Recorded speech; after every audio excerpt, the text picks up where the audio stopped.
Well, good morning to you. Welcome. Morning. Happy November. Happy autumn weather. Condolences to us Blue Jay fans. So close.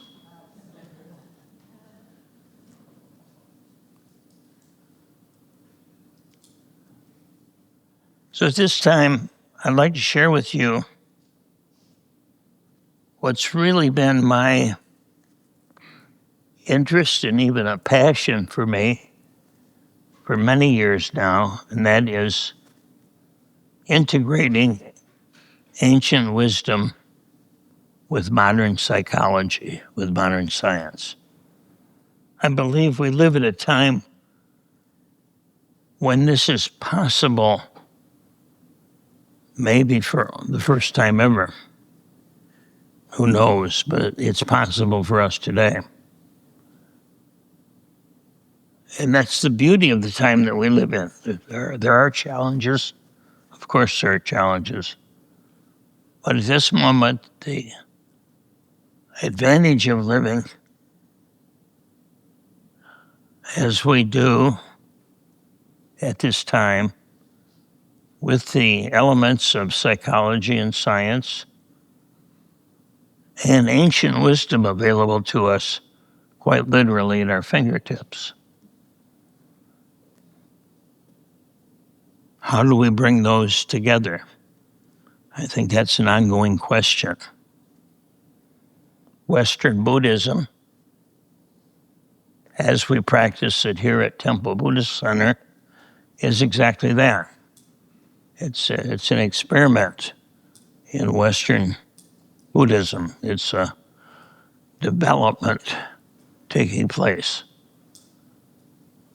We are in a great big petri dish here, and we are being cultivated. As we develop in our own minds, hearts, what Western Buddhism is to us, that's what I'd like to explore today. What is the purpose of Western Buddhism? Buddhism over the years has come to many different countries, mostly in Asia. And it's only been the recent decades that it's become very popular here in the US, Canada, English-speaking countries.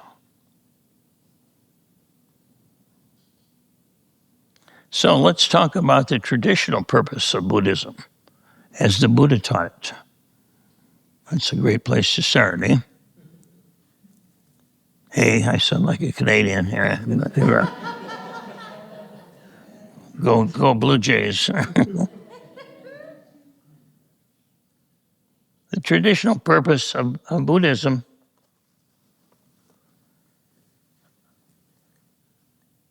in order to understand that, we have to go back to the world of the Buddha. And at the time of the Buddha, the psychological, the intellectual background of their life, part of their culture, was this belief in reincarnation. Reincarnation to them was a given. And the reason we reincarnate, is to learn, to purify, to develop, to grow, lifetime after lifetime after lifetime. And what keeps us on this wheel of rebirth is unskillful living. What's called the three poisons: craving, aversion, and delusion. So craving, diversion, delusion causes suffering, and it drives us from one lifetime to the next. Lifetime after lifetime after lifetime. That's the context in which the Buddha taught and lived. That was a given at that time, and still is to a certain degree in Asian countries. It certainly isn't in the West. I mean, that's not the paradigm we live in, of course. It's very different. So the purpose of Buddhism is to learn how to live skillfully in a way that we purify these three poisons, transmute them such that we are free from this drivenness of rebirth over and over again and again. That's what nirvana is called. Nirvana simply means to extinguish, which doesn't tell us very much other than the sense of self and all of our attachments to that sense of self and all of the causes of suffering are extinguished. That's what nirvana means. We often associate the word nirvana perhaps with a band, but more likely with the feeling of euphoria or bliss or something like that.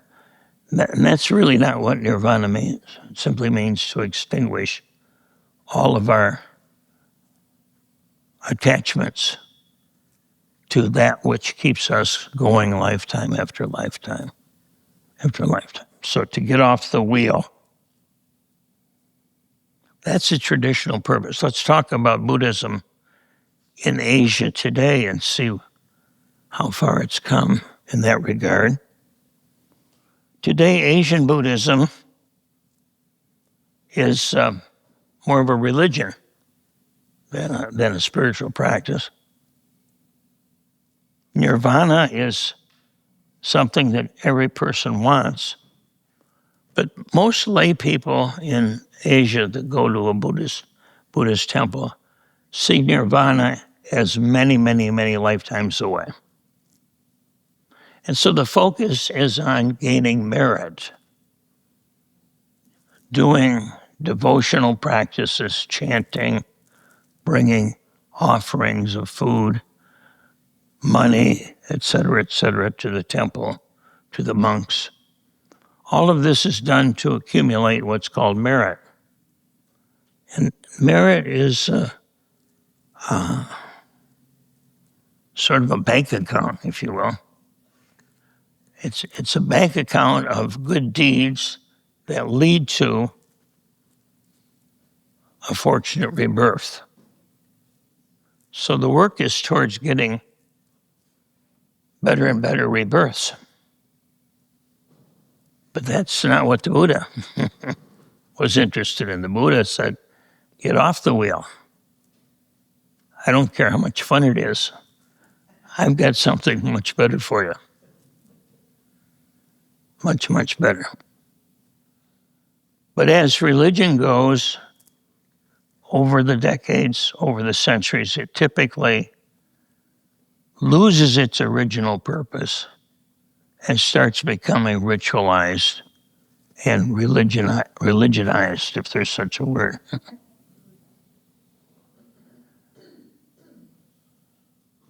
Buddhist practice is deeply embedded in communal life in the East.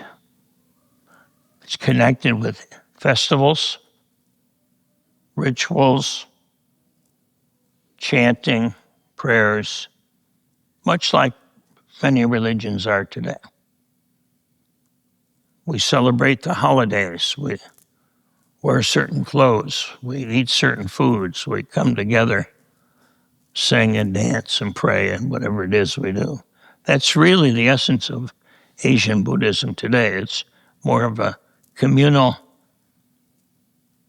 religion. It's part of the culture.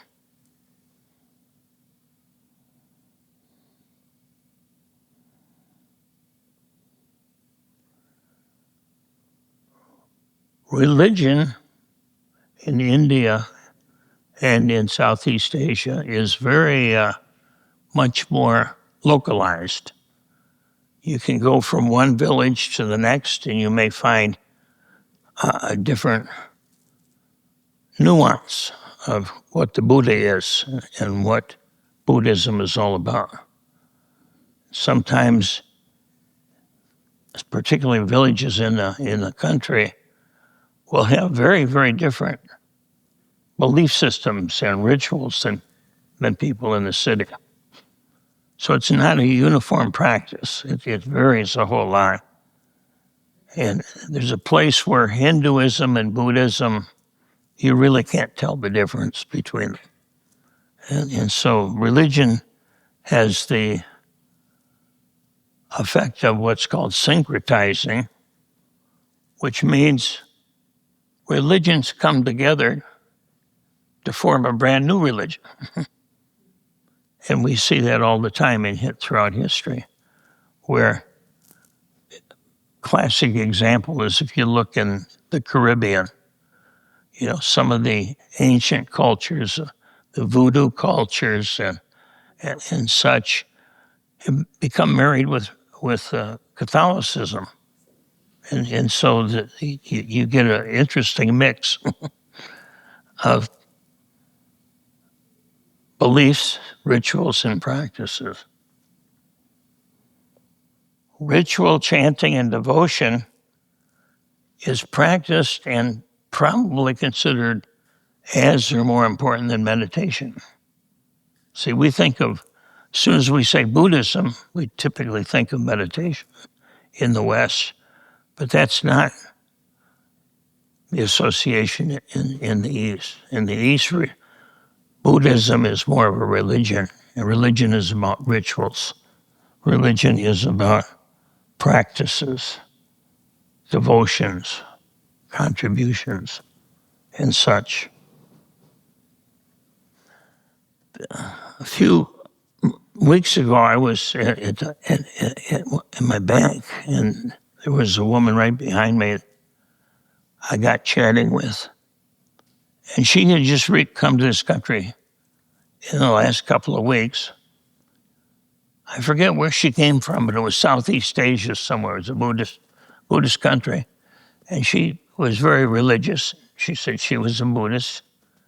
And so when she came to this country, she was looking for a religion that was very much like her religion back home. I was about to tell her about Temple Buddhist Center. I was getting all excited, ready to pull out my sales pitch. She says, I found a religion that's just perfect for me. So much like what we practice back in wherever it was she came from. And I says, what is it? Catholicism. Yeah. After I pulled my chin off the floor, I said, tell me, what is it about Catholicism that reminds you of Buddhism? Oh, the rituals, the chanting, and all of the ceremony, and, the dressing up, the vestments of the priests, and so forth. That was what reminded her more of Buddhism. She'd probably feel very out of place right here. You see? So when we think of Buddhism, it's not the same as the Buddhism necessarily that the Buddha taught, and not even necessarily what's being practiced in Asia today.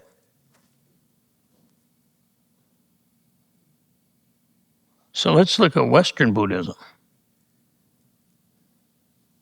We refer to it a lot, but we haven't really defined it or gotten into a great deal of detail. In Western Buddhism, meditation is central, as it is here in TBC. Meditation is, particularly mindfulness meditation, is considered the foundation of everything that we do. So sometimes people will call themselves a Buddhist if they meditate, and if they basically feel that Buddhism is something that reflects their belief system. It's not like they've been converted to Western Buddhism. They had a belief system, and they find Western Buddhism is in harmony with that particular belief system. So, in the West, typically, we have stripped all of the religious artifacts and connections off. In fact, many people don't want anything to do with any chanting or rituals or even beliefs.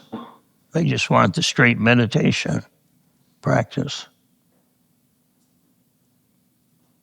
In the West, Buddhism really, in practicality, is associated more as a psychology than as a religion. And so even though we may think of Buddhism as a religion, in the East, in the West, Western Buddhism is probably as much or more considered a psychological technique than a religious one. It's a spiritual technique. And see, also in the West, which we don't have in the traditional Asian countries, we do now, but we didn't years ago, is we have a sharp division between the body and the mind. And so in our country, a doctor is a doctor, psychologist is a psychologist, a priest is a priest. And even though they're working on the same person, they come from three different directions, you see. Because our legal system, our educational system, our whole way of thinking puts things in categories that are totally arbitrary. Tell me where the mind begins and the spirit ends. Tell me where the mind ends and the body begins. You cannot. It's impossible, you see.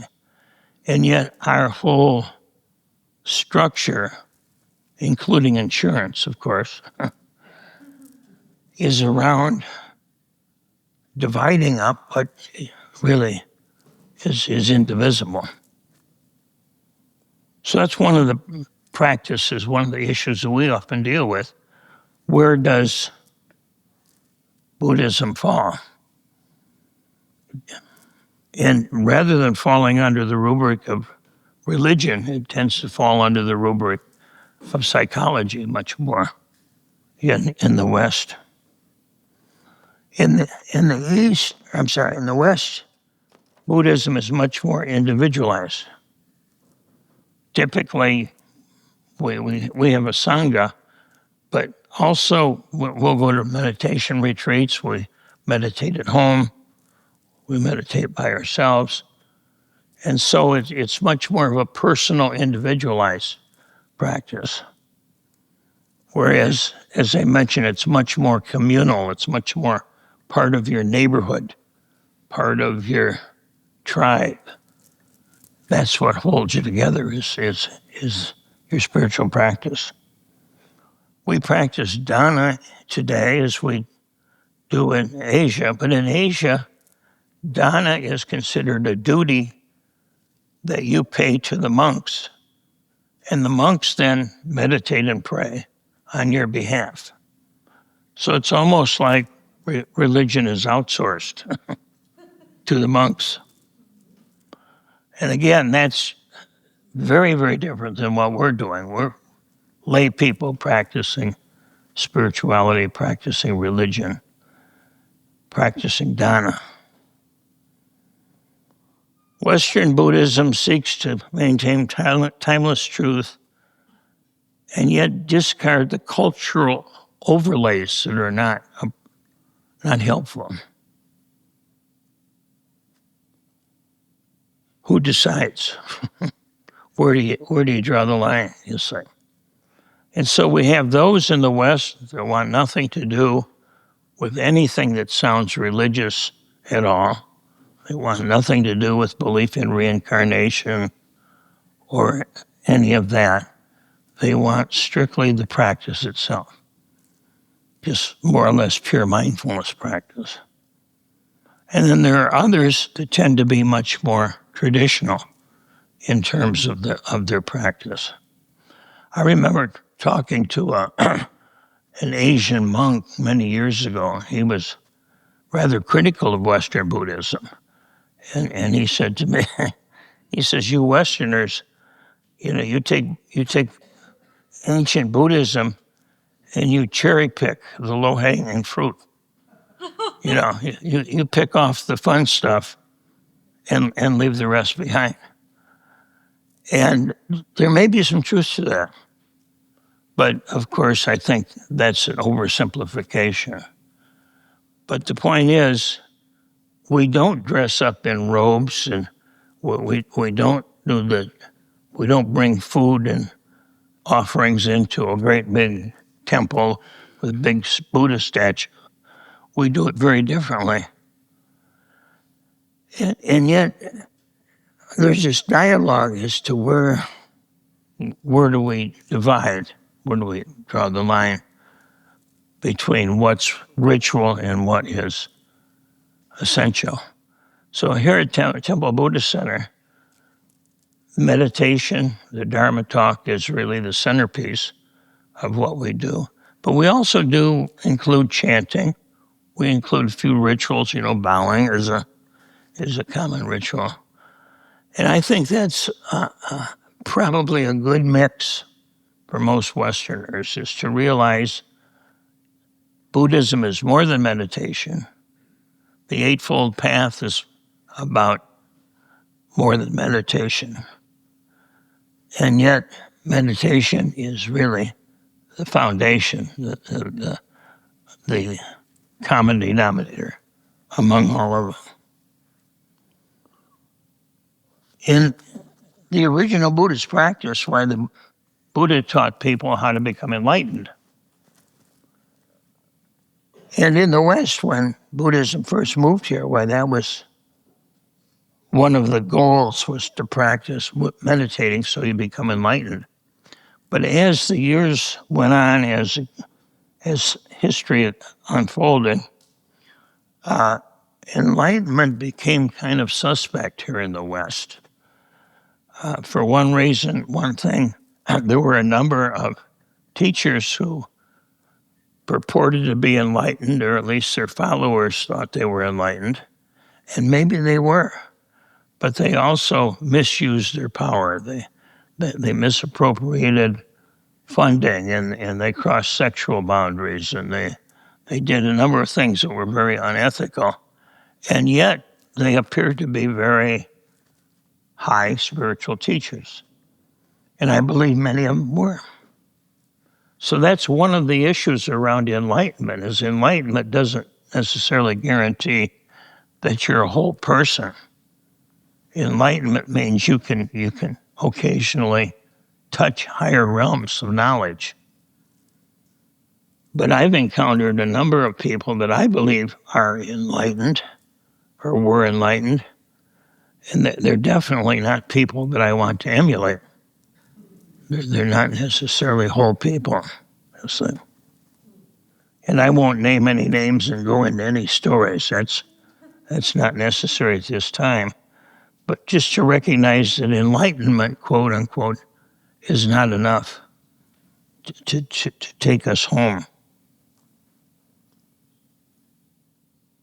There's no uniform experience of enlightenment.